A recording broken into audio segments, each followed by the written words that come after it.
body bags were horror lies.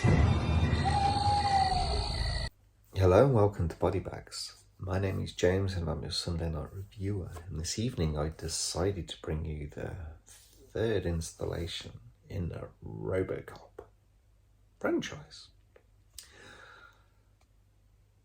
Oh boy. I love the first Robocop.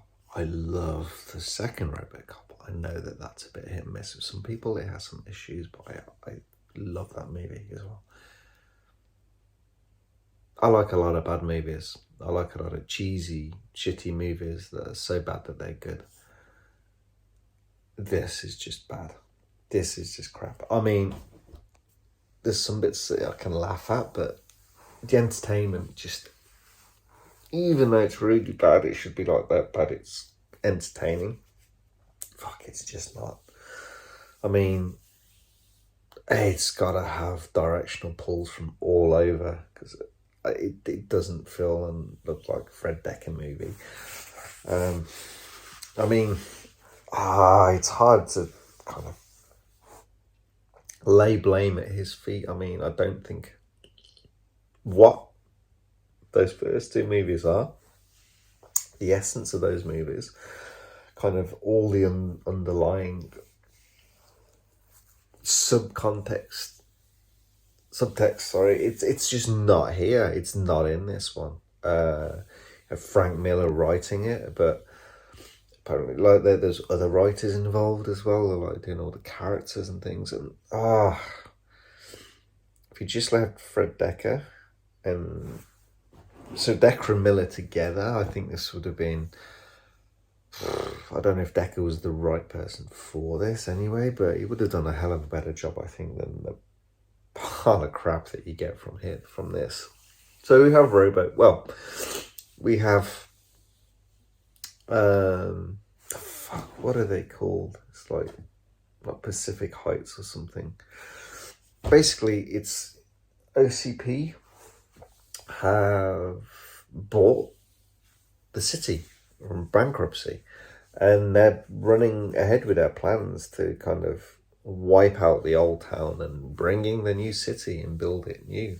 They have fresh impetus and money from Kanemitsu, a Japanese guy who heads the Kanemitsu Corporation or something like that, and he's plowing ahead with this. He's like, yeah, this is good, this is what the city needs. It's kind of a revamp sort of thing. They even have their own, we have the police, but you have the private police, and they're called Rehabs, I think was the nickname for them. And what's his name? Not McAllister or something. There's this like kind of bad accent English kind of captain who's meant to be very English and sinister, and just comes across as cheesy, but he's kind of the head of this, and he's like no nonsense sort of thing, and they're just kind of ripping everyone out of their homes and ripping the homes apart when there's still people in there, and because they don't care, they just want everyone out and they want to just build this new city. So there's a resistance with all this, and they're obviously fighting back all the time. It's kind of not really so much conflict between the police and the resistance. It's like the police are kind of a little more sympathetic to what's going on, but then these rehabs, these are real shit pieces, shit kickers, and they just don't give a crap, and they're kind of clashing with the resistance constantly. And there's one of these parts, it's at this old church, where you have Robo and Lewis. Yes, Lewis, she came back for this, and from what I remembered, she was in it like really quickly. She's in for like half the movie. It's like, oh, Nancy Allen, what are you doing in here? So she perishes. Robo is having a bit of a bad time. He gets his ass kicked, and then you have the doctor who kind of looks after him for the police force. She gets to the hideout. They go and say, hey, we need some help with Robo. He's not doing so well. And so she comes and helps, and like he has his 4 protocols in this one, like to protect and serve, all that lot. And the fourth one is like that he can't do anything against OCP and rehabs and stuff like that. So if she wipes that, so basically he's gonna kind of kick ass from now on. And yeah, we have different robos. We have ninja robos in this that kind of look just like normal people. Doesn't really link up with how Robo moves, how we'd expect this. You know, you have the previous movies with like the kind of, yeah, the balance of like Ed 209 and Kane and things like that, how they are Robocop 2. They balance really well, and the balance with this one is just fucking stupid. Robot ninjas against like clunky Robocop, and it just doesn't gel together.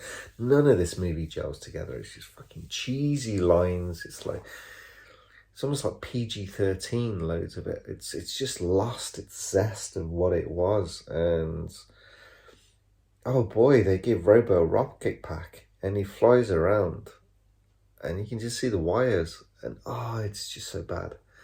It's like you're kind of laughing at it, but there's not the entertainment. Oh, this is shit. It's just hilarious. It's just, this is shit, and I'm laughing because it's this bad.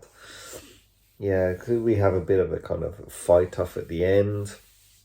You have actually the police joining in with the rebellion against the private police.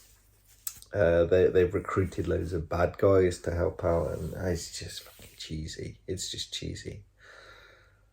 Yeah, it's just not fun.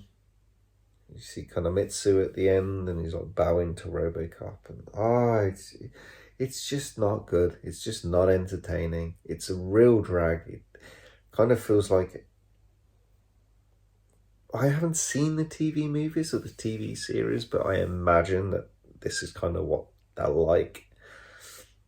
It's just not good. It's like you take out all that satirical kind of undertones, you take out all that kind of over the top gore and violence and stuff like that, and you're just left with this husk of a movie with Robocop. It's not even Robocop. Yeah, oh, what's his name? It's the guy from, he's been in Thinner, Stephen King's Thinner, that guy, I always forget his name.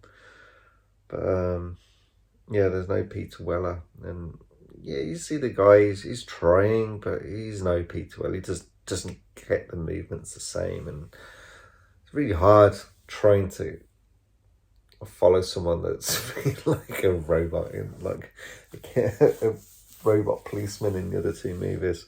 Yeah, he's got a hard time, and he doesn't have any help from anything in this movie whatsoever, and it's just a big fail. It's just a big fail, this movie. Everything about it, it's just not fun. It's just terrible. Yeah, it's quite a negative review, and it's like, yeah, they just ripped so much out of this movie. It's just like I said, a husk. It's soulless. So much there must have been so much interference, because it's just a mess, an unentertaining mess of a movie.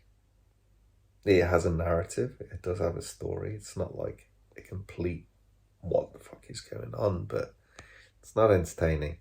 It's just a waste of time. Okay, I think I'm going to stop this scathing review. Anyway, guys, I'll catch you next week. Thank you very much. Bye-bye.